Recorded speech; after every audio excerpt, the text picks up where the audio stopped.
Hello everyone, Shri IAS academy में आपका स्वागत है। जैसा कि आप जानते हैं कि श्री आईएएस एकेडमी ने आंसर राइटिंग सीरीज की शुरुआत की थी, जिसके अंतर्गत ऑलरेडी हमारे 372 पार्ट आ चुके हैं। ये हमारा पार्ट 373 है।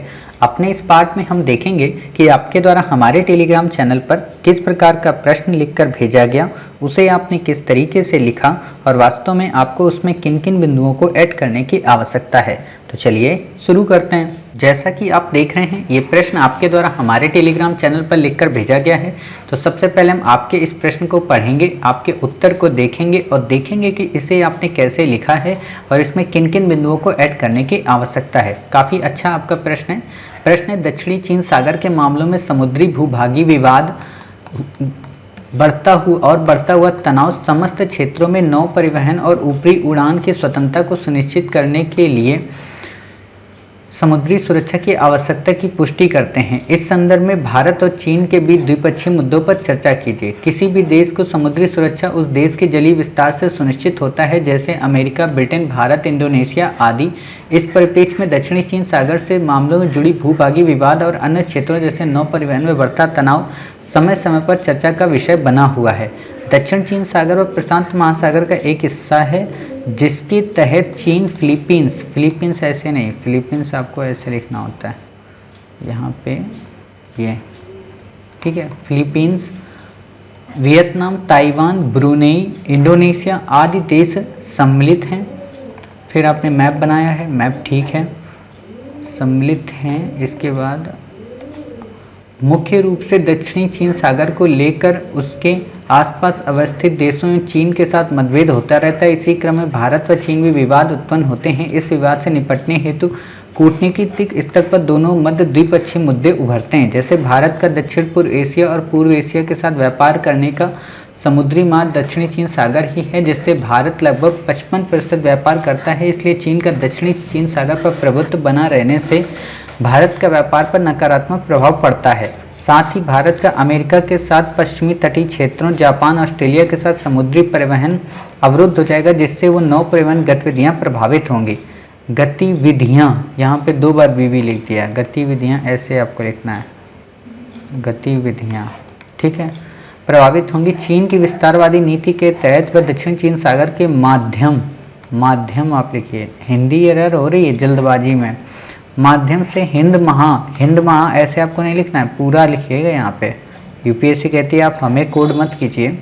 हिंद महासागर में प्रवेश कर सकती है, इससे भारत की संप्रभुता प्रभावित होगी। इस क्षेत्र में समुद्री लुटेरे अधिक होने के कारण भारतीय नाविकों की सुरक्षा पर आँच आ सकती है। देखिए ये जो वर्ड होते हैं ना, आँच वगैरह, ये वर्ड आपको नहीं उपयोग करने होते, ये हल्के वर्ड होते हैं, ठीक है।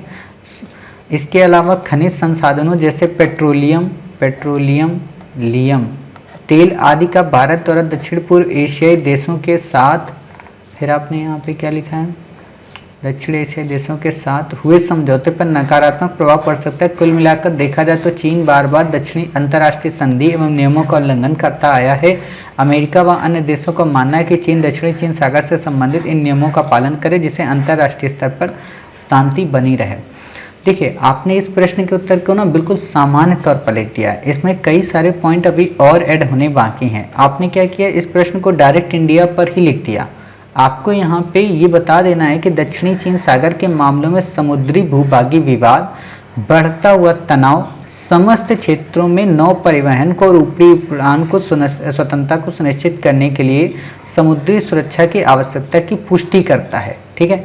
आप पहले ये बता दें कि भूभागी विवाद आखिरकार है क्यों, मतलब 2 से 3 लाइनें मैंने आपको बता रखा था।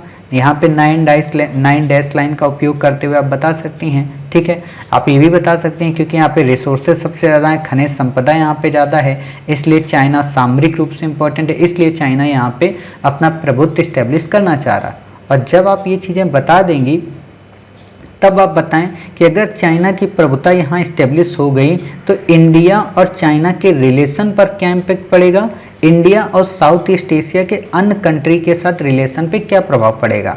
जैसे इंडिया की ओएनजीसी ताइवान में काम कर रही है, ठीक है, ये सारी चीज़ों को आप बता देंगे। तो इससे क्या होगा कि आपका उत्तर काफ़ी, ताइवान कह रहा हूँ, वियतनाम, इससे क्या होगा कि आपका उत्तर काफ़ी बेहतरीन हो जाएगा। यहाँ पे आपने डायरेक्ट इंडिया को शुरू कर दिया है, हमने सोचा था शायद आप यहाँ पे थोड़ा सा बताएंगे। और एक काम और कीजिएगा कि इस पैरा को यहाँ पे आप मत लिखिए, ये पैरा किसी काम का नहीं है।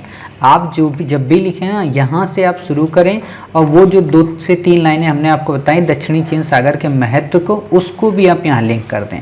और जब आप उसे लिंक कर देंगी तब अगर आप बताएंगे कि वास्तव में इसका भारत के साथ क्या इम्पैक्ट पड़ेगा, तब ये उत्तर आपका काफ़ी बेहतरीन हो जाएगा। और जब आप ये बता देंगे तो यहाँ पे एक काम और करना, इनको इतना बड़ा बड़ा डिटेल में नहीं बताना। पॉइंट का मतलब पैरा नहीं होता है। देखो सिंपल सी बात बताना चाहूँ, पॉइंट का मतलब ये होता है कि आप किसी चीज़ को पॉइंट में लिखें तो 2 मैक्सिमम 3, इससे ज़्यादा लाइनें नहीं होनी चाहिए।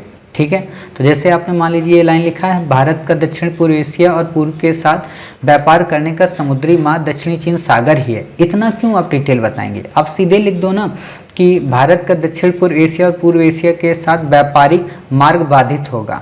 ठीक है, ऐसे आप बता दीजिए। दूसरे में आप बता दीजिए कि अमेरिका के जो पश्चिमी तट हैं, जापान, ऑस्ट्रेलिया, वहाँ समुद्री परिवहन अवरुद्ध होगा। इससे आपका उत्तर काफ़ी बेहतरीन और काफ़ी डायमेंशन में तैयार हो जाएगा। उम्मीद है आप समझ गई होंगी कि आपको इसमें किस तरीके के बिंदु को ऐड करना है।